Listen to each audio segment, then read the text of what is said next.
Okay, we are on our next major event of world history. Итак, мы переходим к следующему важному событию мировой истории. The conquest. Завоевание Ханаана. Remember, God is fulfilling the Abrahamic covenant. Помните, что Бог исполняет завет Авраама. He brings his people out of Egypt, so we have a common people. Он выводит людей из Египта, и таким образом у нас появляется народ. That's the story of the Exodus. Это история исхода. We completed looking at the law at Sinai. Мы уже завершили рассматривать закон, данный на Синае. That gives us the constitution of the nation of Israel. И таким образом нация Израиля получила конституцию. With the conquest of the book of Joshua, we now have the children of Israel given the land. И теперь, когда происходит завоевание Ханаана, сыны Израиля получают землю. So again, the major events of world history, number one. И опять же, главное событие мировой истории. Creation, fall, flood, scattering, Abraham, Exodus, law, and now conquest. Теперь завоевание. So we looked at the law, and now we want to look at conquest. So И вот мы смотрели на закон, теперь посмотрим на завоевание. we're getting close to the end of the Old Testament. И мы уже приближаемся к концу Ветхого Завета. And these are the major events of world history. И это основные события мировой истории. Remember, we made a list of what most people would consider the major events of world history. Помните, у нас был список того, что большинство людей считают основными событиями мировой истории. None of those still are more important than the Mosaic Law. И ни одно из них до сего дня не является более важным, чем даже закон Моисея. Certainly not more important than the Exodus. И очевидно, не настолько важно, как исход. And we'll see now that it's not more important than the conquest. И видим сейчас, что также ни одно из них не является более важным, чем завоевание обетованной земли. The perfection of God that underlies this is probably, we could say this about every event, but Совершенство Божие, которое мы видим особенно ярко в этом событии, конечно, мы видим его везде, в любом событии, но особенно здесь. we see the sovereignty of God, where God is going to work in a way that displays His sovereignty. Это Божий суверенитет, и Бог трудится при завоевании таким образом, чтобы всем очевидна Его верховная власть. We're looking at the emergence of Israel. In other words, Israel is being brought. Посмотрим на проявление и появление Израиля как нации. We saw the formation of the nation in Exodus, and the other historical book would be Numbers. И мы увидели формирование народа в Исходе и в других исторических книгах, например, в такой как в Числах. And now we're going to see the possession of the land in the book of Joshua. И теперь в книге Иисуса Навина мы видим овладение землей. And the conquest is emphasized in the first 12 verses, И 12 chapters. собственно завоевание подчеркнуто в первых 12 главах Иисуса Навина. So let's take a look at the conquest. И давайте посмотрим внимательнее на завоевание земли. And our first major implication of this, И наш первый важный вывод из этого времени, and this is very important, и это очень важно. what we have in Joshua is God judging the Canaanites. То, что мы видим в книге Иисуса Навина, это Божий суд над хананеями. Now, I've been contrasting throughout this course the unbelieving worldview. И я уже на протяжении всего курса сравнивал взгляд и мировоззрение неверующих людей. Now, unbelievers that are familiar with the Bible И неверующие, которые знакомы с Библией, will point to the book of Joshua and the book of Judges. они будут тыкать пальцем в книгу Иисуса Навина и в книгу Судей. And they will say something like, well, the God of the Old Testament is pretty harsh, yeah, severe. И будут говорить, что вы знаете, ребята, Бог Ветхого Завета, он такой довольно суровый и жесткий. In fact, they might today even say, what's the difference between the Old Testament and what the Islamists are doing today? И они даже скажут, слушайте, это какая разница между вашим Ветхим Заветом и тем, что исламисты в наше время делают? So we want to give an answer to what is currently sometimes referred to as a cruel God. И нам нужно быть способными дать ответы на вот эти вопросы касательно якобы жестокого Бога. And the key to it is to understand what God is doing with the Canaanite people. Ключ к пониманию этого – это знать, что Бог делает в отношении хананеев. And I hope you already have a background and you have an understanding of how God is working in history. И я надеюсь, что у вас уже есть достаточно понимания того, как Бог трудится в истории. God is going to judge all of the nations. Бог осудит в итоге все народы. It's just at this point in history that God is going to judge the Canaanites. И просто в данный момент истории случилось так, что Бог решил судить хананеев. In fact, if you remember from Genesis chapter 15, И если вы помните, уже в Бытии 15 главе, and even before that, we had indications that the Canaanites were a wicked people. и даже до этого мы уже видели свидетельство того, что эти хананеи довольно-таки нечестивые и развращенные люди. So God has patiently allowed the Canaanites to corrupt themselves. И Бог терпеливо позволил хананеям разложить самих себя полностью. And from Genesis, it's been over 400 years that God has allowed the Canaanites to continue. И со времен книги Бытия прошло уже более 400 лет, те 400 лет, которые Бог разрешил хананеям продолжать существование. They've been given over 400 years to be able to seek after Him. У них было еще 400 лет, в течение которых они могли искать Его. But instead, they've experienced the corrupting effects of sin. Но вместо этого они испытали на себе притворное влияние греха. So it's at this point in history that God is bringing judgment. И в данный момент истории Бог уже приносит им суд. We'll talk some more about this when we give an answer to the issue that is raised by those that are familiar with the Bible. И мы поговорим еще немножко об этом, когда я дам ответы на те возражения, которые приводят светские знатоки Библии. We saw at Sinai the giving of the law. И мы видели, что у горы Синай народу был дан закон. Now we don't know the exact path, but there's some hints in the book of Numbers and other places. И мы не знаем точный путь израильского народа, но есть определенные подсказки в книге Чисел и в некоторых других.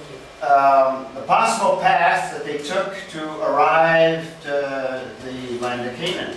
Возможный путь, по которому они пришли в землю ханаанскую. It most certainly was on the east side of the Jordan. That's clear from the biblical text. И наиболее, скажем так, вероятно, что они прошли по восточному берегу реки Иордан. Это ясно из библейского текста. Now we have mentioned in the book of Numbers a couple of confrontations that the children of Israel have. И в книге Чисел упоминается несколько стычек, которые на этом пути случились у сынов Израиля. There were problems with the Edomites and the Moabites. Там возникали проблемы с Едомом, с едомитянами, с моавитянами. The main route on the east side of the Jordan was what's called the King's Highway, the black line on the map. Ну вот основная дорога вот на пути к Иордану называлась как царский путь, или, мы бы сейчас сказали, царское шоссе. But the Edomites, the Moabites did not permit them to go through their land, so they had to bypass and then pick up. Но дорога проходила через Едом и Моав, и эдомияне, и моавитяне не разрешили им проходить через свои земли, поэтому пришлось идти в обход.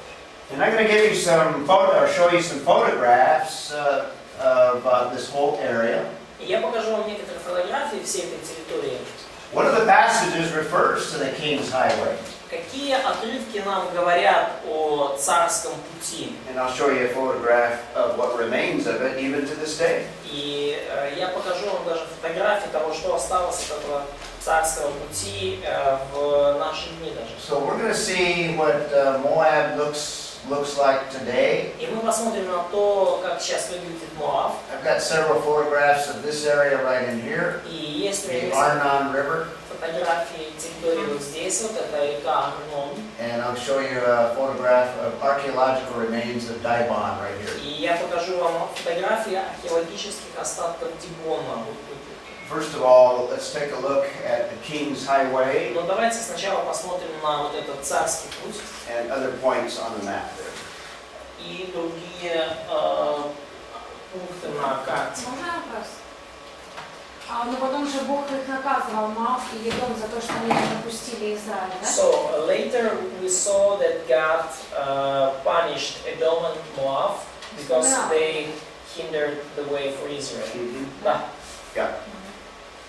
Yeah, there's a lot of detail that we don't have time to go over. Ну, есть множество деталей, у нас просто нет времени все рассмотреть. But this is what archaeologists have found, the remains of the Roman road that was built on the King's Highway. Вот что нашли археологи, это остатки уже римской дороги, которая была построена на вот этой древней, ну, царской магистрали. So this was a major travel route in ancient times, going all the way back to the time of Moses. И это была основная дорога, основной путь для путешественников в древнем мире, еще там во времена Моисея. But it gives you a feel for the terrain and the country there. In fact, this is a Roman monument, I think. Вот здесь вот римский монумент, то есть вы можете понять примерно, какой здесь был ландшафт и как выглядело. This is after considerable rainfall. That area can actually be very productive. Но после такого нормального дождя мы видим, что эта территория вполне даже могла плодоносить. Most of the time is more like a desert than it does like in that photograph. Но большую часть эта территория все равно выглядит как пустыня, чем, ну, это намного чаще, чем на предыдущем. More like the photograph here. This Чаще выглядит как is the Arnon Valley, это River вот Valley. долина реки Арнон. So we're on the east side of the Jordan, То есть мы сейчас вот на восточной стороне реки Арнон east of the Dead Sea, и на востоке Мертвого моря. and there's roads there today. И дорога есть здесь до сегодня. Just to give you a feel, so Просто чтобы вы прочувствовали. this is this area here. Here's the Arnon. So I'm showing you photographs of Вот это that вот area. территория здесь, вот это Арнон, я вам оттуда вот показал фотографии. Show you that city there. Я вам показал этот город Дибон, да? So we have a foundation of a Moabite temple that dates back to the time of Joshua, И мы видим or actually later than Joshua, Iron Age. основание моавитянского храма, которое датируется временами Иисуса Навина, и даже старше времен Иисуса Навина, где-то храм Железного века. So these are real places that the Bible talks about, И это реальные места, о которых говорит Библия. historical events. Это реальные исторические события. So this is another just a background photograph of that Arnon Valley. Ну, вот это еще одна фотография фоновая вот этой долины Арнона. Let's answer the issue of, do we have genocide in the Bible? То есть давайте все-таки ответим на этот вопрос неверующих людей. Действительно ли мы видим в Библии описан геноцид? In other words, how do we answer the critic that says that God is a very harsh God? Иными словами, как ответить на возражения критиков, которые говорят, что ну, Бог он вообще-то такой жестокий и суровый? And we need to look at several passages. И нам нужно посмотреть на некоторые отрывки. First of all, turn to Deuteronomy chapter 2. Во-первых, давайте откроем Второзаконие, 2 главу. And let's read, let's see, where did we leave off? I think the child I read last, so, or no, wait a minute. Masha read last? So it's your turn, okay. Deuteronomy chapter 2. Второзаконие 2. And Oksana, why don't you look up Deuteronomy, or look up Joshua chapter 6. Joshua Оксана, chapter 6. открой, пожалуйста, пока Виталий ищет Второзаконие 2, открой Иисуса Навина 6. Стих какой? What verse in Deuteronomy? Deuteronomy 2:34. Let me give you the verses first. The others. Галя, let's see, look up Leviticus 18. Галя, открой, пожалуйста, Левитам 18. And Katya, Deuteronomy 9. Катя, открой, пожалуйста, Второзаконие 9. Sergey, Deuteronomy 20. Сергей, Второзаконие 20. Masha, Exodus 23. Маша, Исход 23. Okay, first of all, Deuteronomy 2:34. И, во-первых, Второзаконие 2:34. В то время мы взяли все его города и полностью истребили их, мужчин, женщин и детей, мы не оставили в живых никого. Okay, it's passages like this that the critic says, God commanded them to do these things. И вот, глядя на такие отрывки, критики говорят, ну, вот смотрите, какие вещи повелел Бог сделать. They utterly destroyed men, women, children. Полностью уничтожили мужчин, женщин, детей. Turn to Deuteronomy 3, Vitaly, and read another passage. Откройте Второзаконие 3:6. 3:6. А мы полностью истребили их, как сделали с Сигоном, царем Исевана, и истребляя каждый город мужчин, женщин и детей. Again, women, children, killed, destroyed. Мужчины и женщины, дети, все убиты. And Joshua 6:21. Иисуса Навина 6:21. Oksana. І зробила вони закляттям усе, що в місті від чоловіка аж до жінки, від юнака аж до старого. І аж до вола, і штуки дрібної худоби, і осла, усе знищили від стягнича. Okay, men, women, young, old, even the animals, ox, sheep, donkeys. И опять же, да, то есть мужчин, женщин, всех даже старых, молодых, даже животных, ослов и волов, всех убивают. It's passages like this that the critic says, what kind of God would command people to do this? И глядя на эти отрывки, некоторые критики говорят, ну слушайте, какой же это Бог, который повелевает людям делать такое? So let's give a series of answers that answer the critic. Ну, давайте дадим серию ответов, которые отвечают критикам. We won't look up Genesis 15:16 because we've already looked at that passage. But you Мы might уже ранее смотрели на Бытие 15:16, поэтому сейчас смотреть не будем. remember in that passage it said God is the one that's talking to Abraham. И помните, что в этом отрывке Бог обращается к Аврааму. And he says the children of Israel will not return until the sin of the Amorite has reached its full corruption. И он говорит, что сыны Израилевы не вернутся, не войдут в землю, пока грехи Амореев не наполнится чаша грехов, ибо пока не дополнится мера беззакония Амореев. So essentially, God gave them 400 years to seek him out. То есть, по сути, Бог дал Амореям еще 400 лет, чтобы взыскать его. Over 400 years of grace. Более 400 лет благодати. God could have judged them during the time of Abraham. Потому что Бог-то их мог уже осудить во времена Авраама. But now the time of grace has come to an end. Но теперь время благодати подходит к концу. Secondly, what do we have in, let's see. Второе, что мы читаем в... So it's a judgment on the Canaanites. Второе, мы видим, что происходит суд над хананеянами. So the time of grace is ended, so now God brings judgment. То есть время благодати закончилось, теперь Бог приносит суд.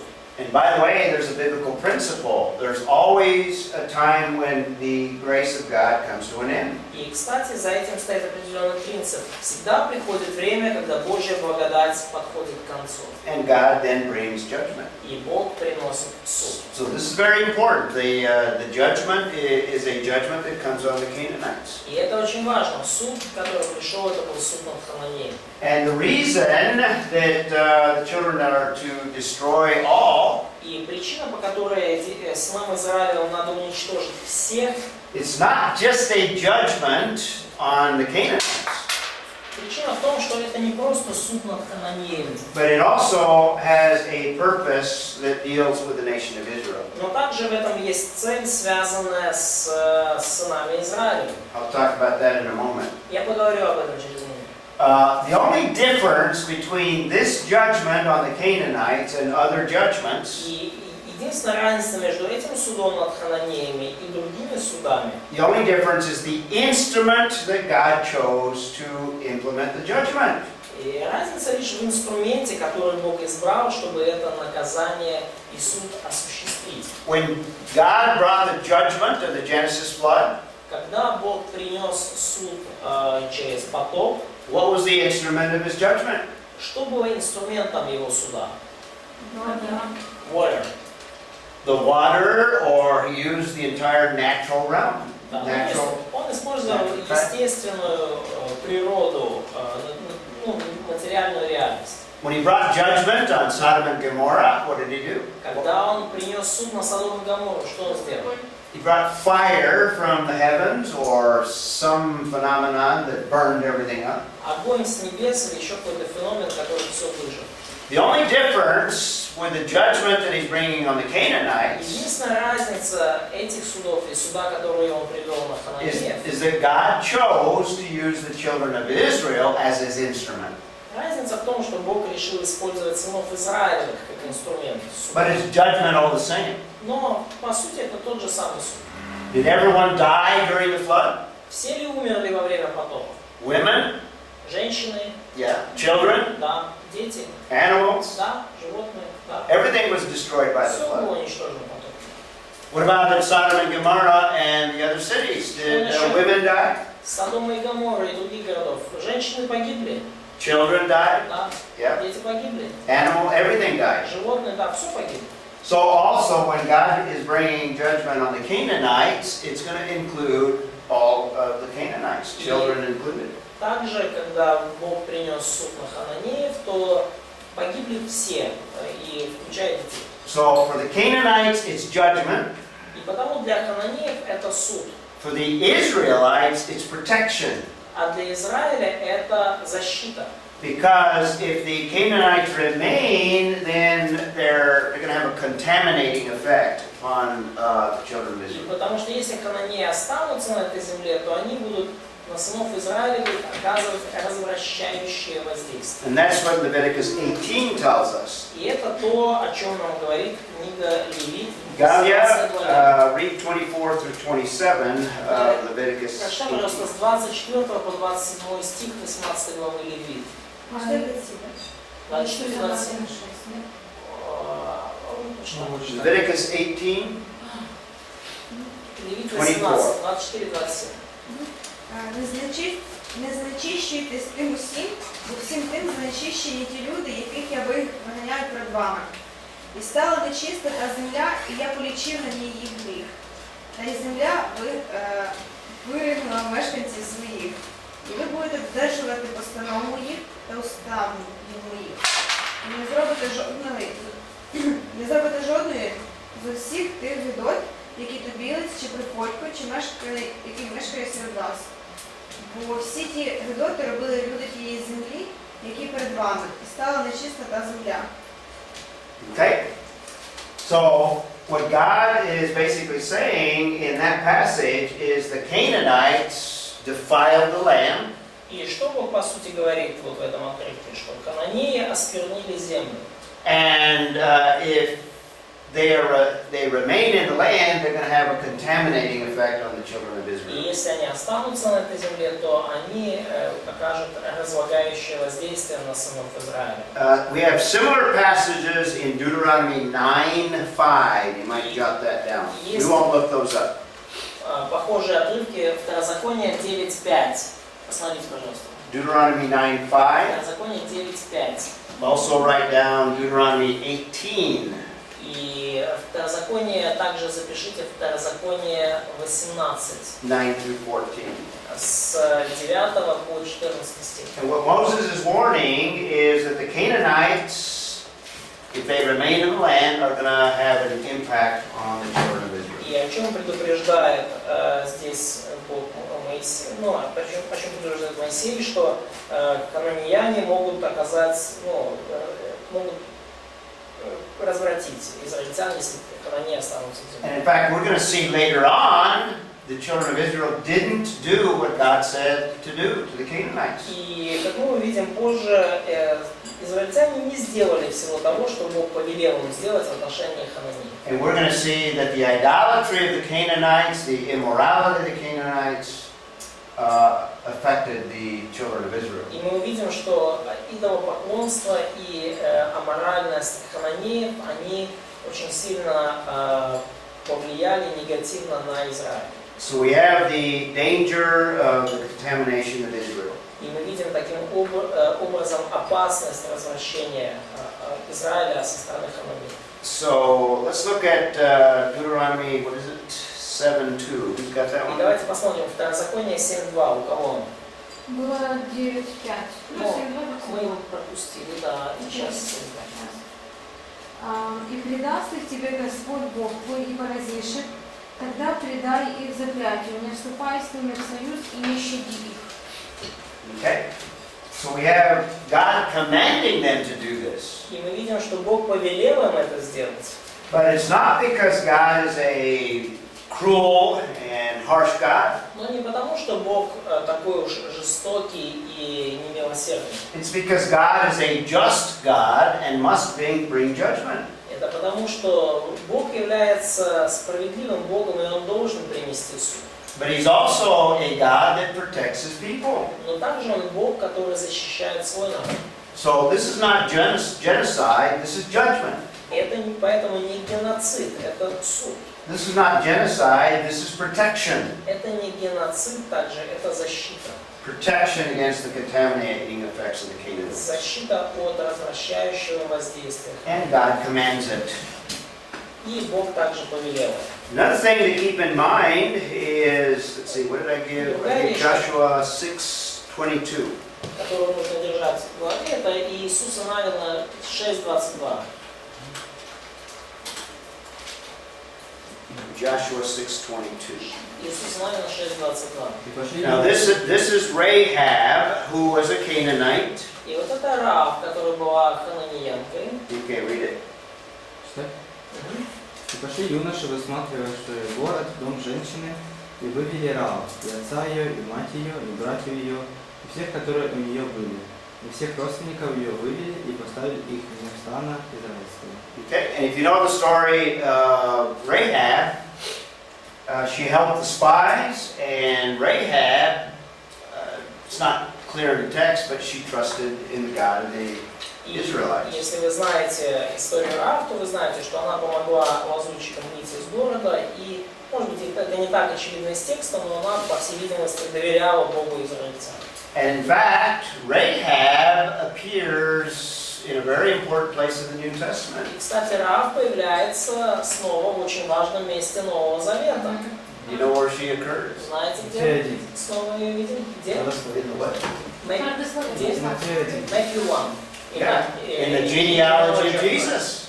Родословие Иисуса, да. So she was a believer. И она была верующей.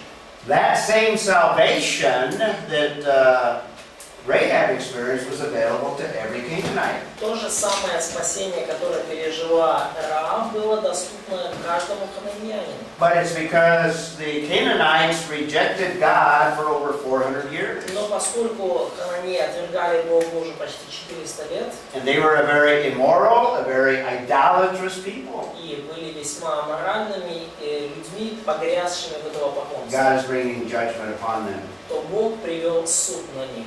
But it's not because they didn't have grace, it's the end of grace. Но не потому, что у Бога не было благодати для них, просто благодать закончилась. Salvation was available to them just like any other people. И спасение было доступно для них точно так же, как и всех остальных людей. And we can also say that this was a major failure of the nation of Israel. И также можем сказать, что это была основная ошибка израильского народа. They failed to carry out the judgment that God was bringing. они не справились с тем, чтобы совершить суд, который Бог поручил им совершить. And we see the results of it in the book of Judges. И мы видим результаты этого в книге Судей. So that's our answer to the issue of a harsh God and the issue of is God condoning genocide, in fact, even commanding it. Основной наш ответ на вопрос о том, разве ваш Бог такой жесткий или не совершил ли израильский народ геноцид в Ханаане. So, does that kind of answer that issue? Ну, ответил ли я на подобные вопросы? Okay. Now, when you look at the first 12 chapters, И если вы посмотрите на первые 12 глав, we have a three-phase campaign that God brings on the Canaanites. то мы видим, что была трехфазовая военная кампания, когда, по завоеванию Ханаана. And it begins with the central part, and they cross the Jordan River. И начинается кампания с центральной части, с реки, возле реки Иордан. First city that they conquer is Jericho. И первый город, который они завоевали, это Иерихон. So that's the first phase. Это первая фаза. Then they move to Ai. Далее они пошли на Гай. Jericho is an example of what God does when the children of Israel obey Him. И Иерихон это пример того, что Бог делает, когда сыны Израиля послушны ему. Ai is an example of what happens when they disobey Him. А Гай это пример того, что он делает, когда они не послушны. They experienced a defeat at Ai, and then God brought them victory later. Они пережили в Гае поражение, и Бог позже уже дал им победу. And what God is doing is blessing them according to the Mosaic covenant. И что Бог делает, Он благословляет их согласно завету, заключенному Remember the Моисеем. verse that we read earlier concerning Помните the law. стих, который мы читали ранее, касательно закона? When they were obedient, their victory, they had victory in military. Когда они были послушны Богу, Бог давал им военные победы. When they're disobedient, they have defeat. Когда они были непослушны, они терпели поражение. Blessing or cursing. Благословение и проклятие. They also take the city of Gibeon. И также они завоевали Гаваон. So the children of Israel first are camped on the east side of the Jordan. И вот вначале они поставили лагерь вот на восточной реке Иордана. God stops the waters so that they can cross, much like the Exodus. Бог остановил воды, таким образом они смогли перейти реку. Очень похоже было на события Исхода. And then God, we won't look at the verses, but God commands them to do something that is not a very good military strategy. И далее Бог повелел им сделать нечто, что не выглядело как слишком уж хорошая военная стратегия.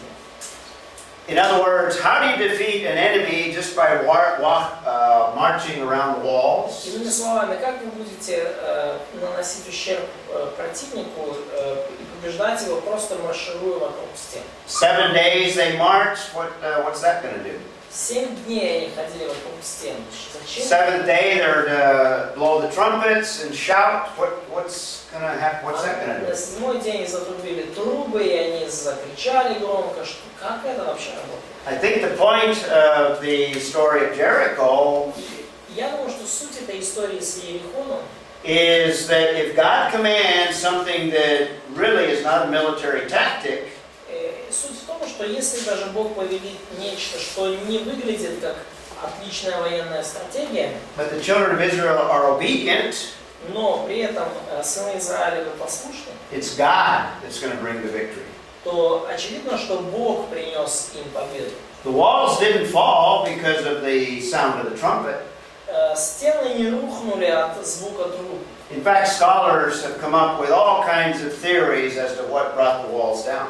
И вообще говоря, ученые выдвинули огромное количество разных теорий. What are some of the theories you have heard? Может быть, какие-то теории вы слышали? Поделитесь, пожалуйста. А у меня вопрос не насчет теории, а вопрос насчет практической жизни. Но вот из этих историй мы можем использовать принципы, правильно? Послушание, непослушание. Ну, There's a question, Katya's question about practical life, and can we use these stories as for our everyday life as an example of obedience and disobedience? Absolutely, Да, yes. конечно. Yeah, very definitely. Yeah, these are examples. Да, это пример. Да. But back to the question I asked you, Ну, а возвращаемся к вопросу, который я задал. what brought down the walls of Jericho? Из-за чего What's some of the theories you have heard? упали стены Иерихона? Какие теории другие вы слышали? Was it the vibration from the trumpets? Была ли это вибрация от труб? That's one theory. Они на протяжении 7 дней ходили вокруг города, разрушая его волнами резонансными. Чем? Заразными волнами? Резонансными. During 7 days they had been walking around city and destroying the walls by resonance waves. That's a theory. Yeah, that's one Такая theory. теория есть. Any other theories? Другие теории. Some have suggested that God brought an earthquake just at the right time. Некоторые говорят, что Бог просто в определенное время привел землетрясение. It's probably the most popular theory. Наверное, это самая популярная теория. But I think the text tells us what brought down those walls. Но я думаю, что текст ясно говорит нам, из-за чего же упали стены. Do you know what the text tells you? Вы знаете, что говорит нам текст? God did that. God, but the text is more specific in terms of what he specifically used. Но текст даже еще более конкретный в отношении того, что именно Бог использовал. Notice chapter 6, or chapter 5 rather. Обратите внимание на главу 5. Let's see, where did we leave off in the reading? На ком мы остановились в плане чтения? Everybody read? Or Все читали? Masha read? Vitaly, look at 13. Маша, сейчас, Маша. No? That's Masha's script. Masha turn. Masha read 13. Маша, 5:13. читаем 5:13. Иисус Навин. Joshua 5:13. Иисус Навина 5:13. Когда Иисус находился недалеко от Иерихона, он увидел перед собой мужчину, стоявшего с обнаженным мечом в руке. Иисус подошел к нему и спросил: «Ты за нас или за наших врагов?» Я пришел к... только 13. Okay. Masha, your voice got deeper. Маша, твой голос как-то стал пониже. Okay. Who is Joshua talking to there, verse 13? С кем разговаривает в 13 стихе Иисус? Angel of God. Yeah, keep reading. Masha, read 14. Маша, читай 14. Он сказал: «Нет, я вождь воинства Господня, теперь пришел сюда». Иисус пал лицом своим на землю и поклонился, и сказал ему: «Что Господин мой скажет рабу своему?» Okay.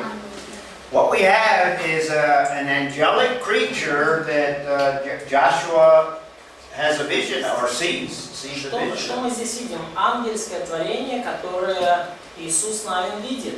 Now Joshua first thinks he's just a man, so he appears like a man.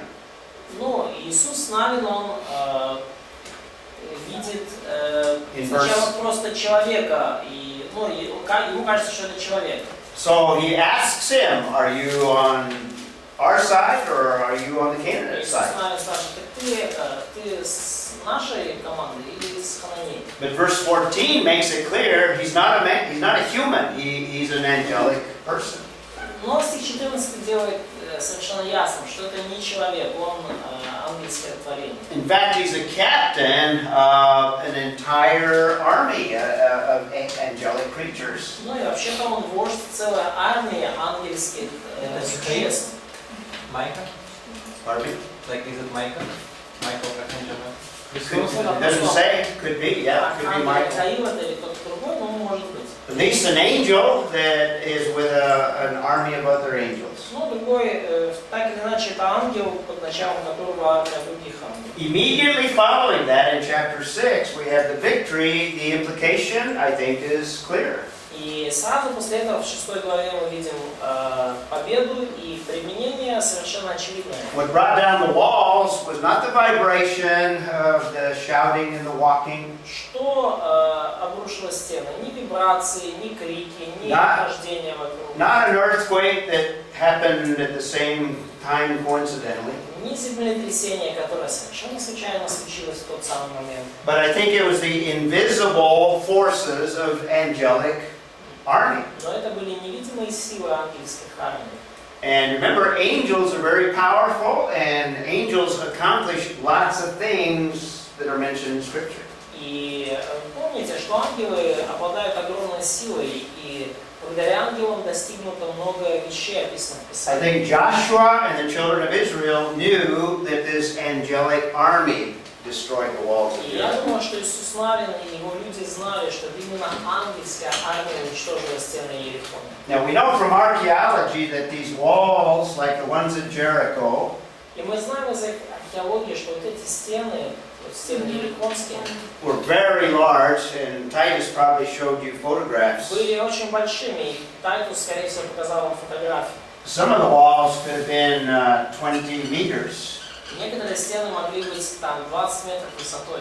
and they could have been 15, or let's see, about 10 meters at the bottom. И они могли быть внизу там порядка, шириной 10 метров, высотой 20. These were huge, massive walls. Это были огромные массивные стены.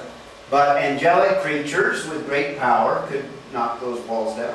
Но ангельское существо с его очень с большой силой, которая им доступна, они могут их обрушить. In fact, if you remember, Rahab lived in the wall. И, если вы помните, то Рав жила в стене. So she, which archaeologists, I have some slides, I didn't include them, but archaeologists have found walls where you can find places where people could live. Археологи нашли там на месте Иерихона даже стены, в которых люди могли бы жить. And she actually let the children of Israel down through the wall. И, кстати, она помогла сынам Израилевым, лазутчикам, спуститься как раз через The photograph shows the Old Testament site of Jericho. И фотография показывает Old Testament. ветхозаветную часть Иерихона. Now, in the New Testament, when it refers to Jericho, it's a different site. Но когда Новый Завет упоминает Иерихон, то это уже другая сторона города. So apparently the city moved slightly from the Old Testament tell. И очевидно, город немножко сдвинулся с того места, о котором говорит Ветхий Завет. Just gives you a feel for the site. Просто чтобы у вас было какое-то представление о месте. Closer shot of the mound of Jericho, the archaeological site. И более такой близкий взгляд на гору Иерихонскую и археологическую раскопку там. Now, we won't read the verses, but the story of Ai would have been located up in this area here, or wait a minute, this area here. И мы не будем уже читать целиком, но вот история Гая, и Гая находится вот примерно вот на этой территории. Now, there's a couple of different sites that archaeologists propose and debate over. И есть несколько раскопок, которые предложили археологи, о которых они спорят. The one that I prefer is the one that a friend excavated in this area there. Friend? A friend, yeah, archaeologist friend. Friend of you. Might. Да, одна из них, которая мне больше, которую я больше поддерживаю, это та, которую мой друг раскопал вот недалеко там. The biblical text describes this valley here. И библейский текст описывает вот эту долину здесь.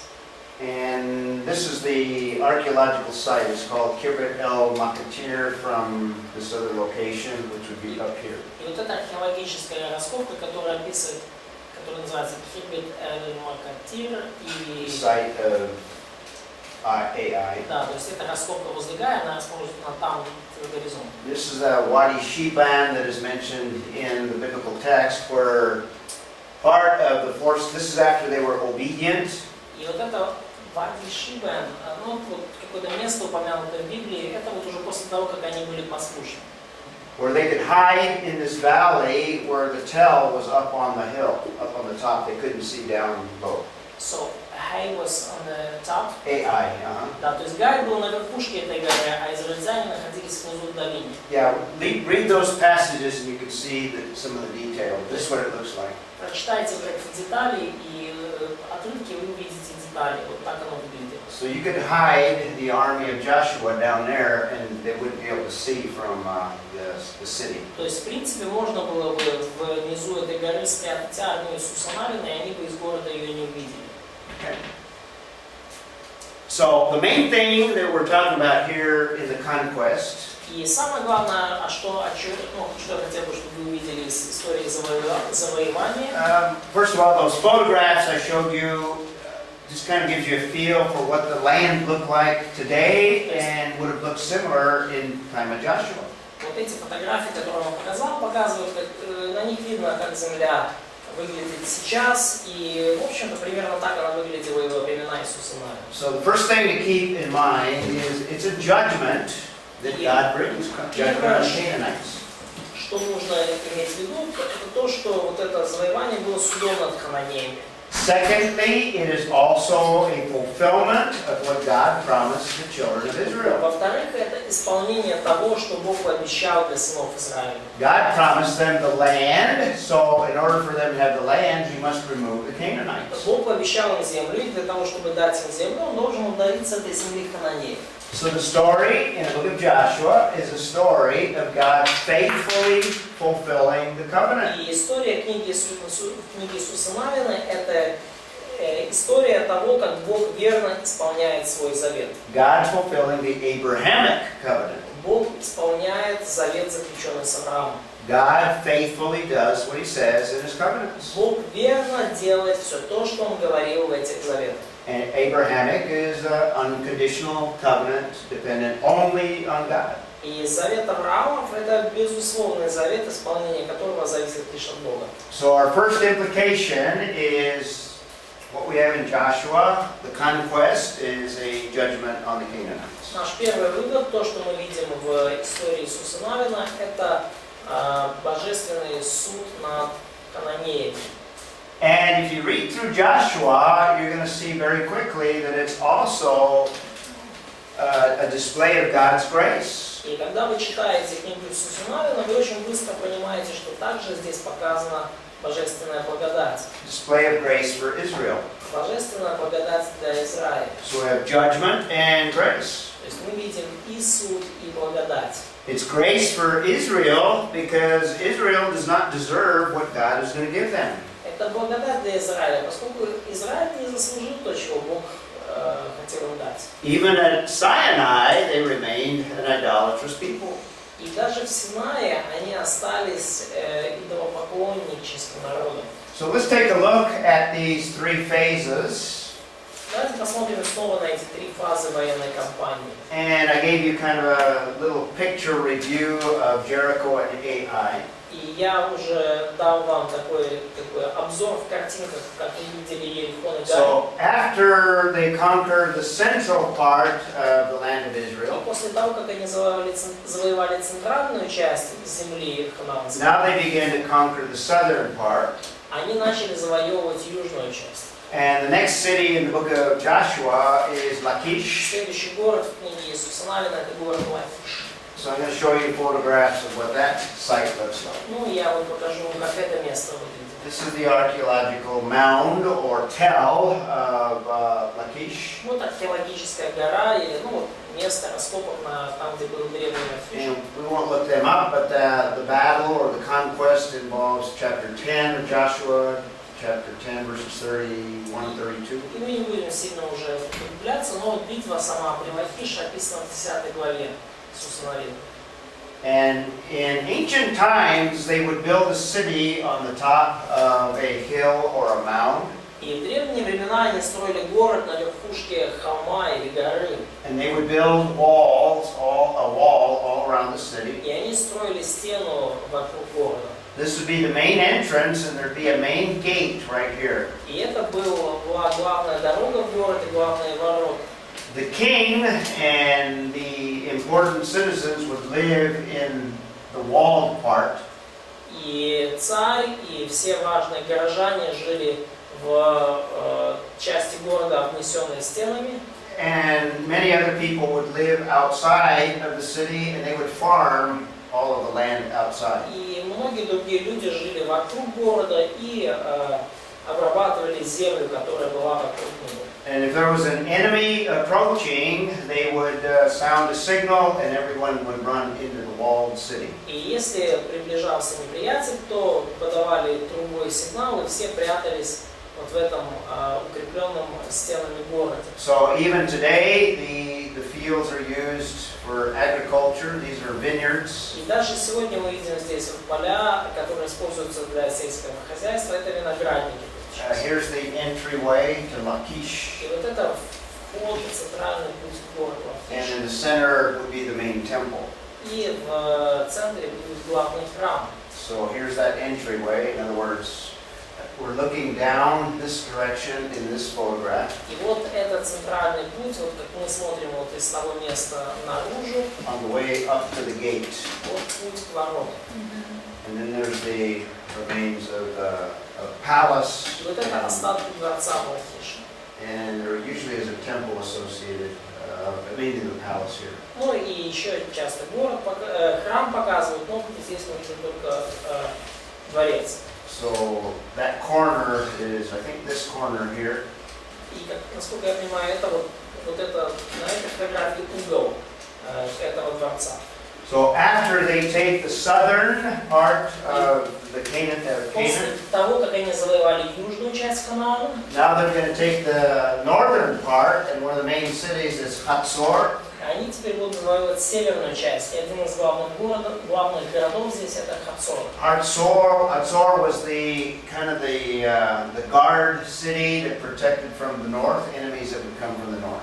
Хацор был защитным городом, он использовался для защиты от потенциальных врагов с севера. And this is the site of Hatzor, И вот это здесь вот раскопка на where месте Хацора. the battle there in chapter 11, verses 10 through 13 primarily. И вот там вот в этих стихах Иисуса Навина описана битва при Хацоре, в основном стихи 10-13. Similar city built on a mound it would have a wall around it. Очень похожий город, также построенный на холме, также стеной обнесенный. And people would farm the agricultural areas outside. И люди также обрабатывали землю вокруг. Hatzor again, Снова Хацор, closer. это уже ближе. Archaeological excavation that exposes some of what they found. Археологическая раскопка, тут показано кое-что из того, что они нашли. And by the way, I visited all these sites. И, кстати, я бывал на всех этих раскопках. So more archaeological excavations, Еще excavation более in the center. раскопок, да, еще раскопки. In fact, one of the nicest gates is found at Hatzor. This is one of the gates that's very typical of that period of time. Ну, кстати, одни из самых хорошо сохранившихся ворот найдены в Хацоре, и это были типичные ворота того времени. And there's another photograph of a gate. И вот еще одна фотография таких ворот. So when an invading army would come, they'd close the gate. И когда армия завоевателей наступала, они закрывали ворота. And in each of these rooms, they would have soldiers, so that as the invaders came, И в каждой из этих комнат были солдаты, так что когда неприятель входил, these soldiers would kill these people. эти солдаты убивали этих врагов. And if they got killed, then they'd have backup in each of these rooms. И если if soldiers had been killed, yes. If the soldiers of the city, see, there'll be battle, there'll be war. Да, ну то есть если кого-то из солдат защитников убивали, то они или ранили, они могли укрыться опять же в этих комнатах. Yeah, this is the last defense, То есть это была такая уровень последней защиты. Canaanite stone, monument to the gods. Хананейский камень, один, ну как монумент их богам. And they have a water system, obviously. Ну, у них была водопроводная система, очевидно. Okay, so that's the conquest. Вот это завоевание. Chapters 13 through 24, the land is distributed to the different tribes. Главы с 13 по 22 это распределение земли между разными племенами. And this is the distribution that is described in those chapters. И это распределение описано вот в этих главах. And remember, Reuben and Gad and Manasseh were given the east side before the conquest. И помните, что Рувиму, Манасии и Гаду были даны земли на восточной стороне реки Иордан еще до завоевания. And in fact, the conquest actually began on the east side. Ну и вообще-то завоевание-то и началось с восточной стороны. And then they crossed to Jericho and Ну и далее они перешли к Иерихону divided the rest of the land. и завоевали оставшуюся землю. So to have a nation, you have to have common people. Итак, для того, чтобы у вас была нация, здесь правильно написать нация с наверху. Yeah. Нация, вам нужен народ This с is общими какими-то the корнями. story of the Exodus. Это история исхода. You have to have a common constitution. This is the story of Sinai. Должна быть конституция общая, это история Синая. And you have to have a common land. И должна быть общая земля. That's the story of the book of Joshua, Это история книги Иисуса Навина. the land of Canaan. Страна, завоевание земли хананейской. Now the book of Judges Ну и книга Судей is the failure of the nation. описывает падение нации. They failed to obey what God commanded them concerning destroying the Canaanites. Они не исполнили то, что Бог повелел им насчет уничтожения всех хананеев. So let me introduce it to you and then we'll take a break.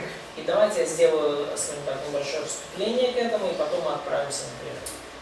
We've already mentioned that Joshua and the story of Joshua is God's judgment on the Canaanites. И мы уже упоминали, что в истории завоевания Бог совершил суд над хананеями.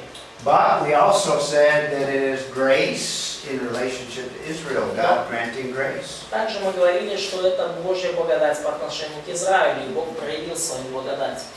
And if you remember, I said that the plagues of Egypt gave us kind of a picture of future judgment in the book of Revelation. И если вы помните, я говорил вам, что вот эти казни египетские, они являются предвестником будущих казней, описанных в книге Откровения. We could say the same thing for what God desired to do in terms of judging the Canaanites. И мы также можем сказать похоже, говоря о том, что Бог будет делать, что Бог совершил, судя хананеев. When God judges a people, if they're unbelievers, He will totally eliminate them. И когда Бог судит народ неверующий, то Он полностью устраняет их с земли. God intended to use the Israelites to totally wipe out the Canaanites. И Бог замыслил, что Израиль полностью устранит хананеев с земли. Now, Israel failed in the book of Joshua and also in the book of Judges. Но в книге Иисуса Навина и Судей мы видим, что Израиль не справился. But in the future, when God brings judgment to the earth, Но в будущем, когда Бог принесет суд на землю, no one is going to escape. никто не избежит суда. Women are not going to escape that judgment. Женщины не избегут этого суда. Children are not going to escape. Дети его не избегут. It's going to be like the Genesis flood. И будет подобное великому потопу. In fact, Jesus compares the final judgment with the flood of Noah. И, кстати, Иисус сравнивает последний самый суд на земле с Ноевым потопом. So when the critic accuses us or the Bible of being very bloody and very drastic judgment, И когда критики обвиняют Библию и нас, христиан, что вот мы такие кровожадные, и Библия, так столько там крови пролито, и такой суд суровый. final judgment, if you read the book of Revelation during the Great Tribulation, is extremely bloody. То если вы прочитаете книгу Откровений, последние суды в книге Откровения, то увидите, что они куда более уже дальше некуда кровопролить. In fact, millions died during the Great Tribulation. И миллионы умрут на самом деле во время Великой Скорби. It's going to include women and children. Включая женщин и детей. In fact, in Revelation, In Revelation chapter 6, it describes the death of 1/3 of all of humanity. И вообще-то, например, в Откровении 6 главе упоминается смерть 1/3 всего человечества. I think it's 1/3. It's either, because in one place there's a destruction of 1/3. То есть в одном месте мы видим уничтожение 1/3 человечества. Yes, it is. Well, it's 1/3. Okay. Let's say the population of the world now is, what, 7 billion? Ну, допустим, вот сегодня население мира там порядка 7 миллиардов людей. More or less. What's 1/3? Что такое 1/3 от 7 миллионов? 2,6. 2.6. 2.6. Right. 2.6. So you subtract 2.6, that leaves 5.4. Минус Нет, не 4. Не 2,6. Где-то 2,3. 2,3. 2,3. Нет, 2.6 нормально. Hmm? Yeah, 4.4. No, 2,3. 2,5 будет ну, 7,5. no, тут сейчас цифры относительные. Окей, может и 7,5 Is не that correct? Yeah, that's fine. Later on, what is it? Is it the judgment, one of the bowl judgments? И позже мы видим там одну из казней с чашами. This is a 1/3 of all people. То есть одна казнь несет треть всех людей. Later on, another 1/4. This is of the remaining people. И одна из следующих казней унесет жизни четверти оставшихся.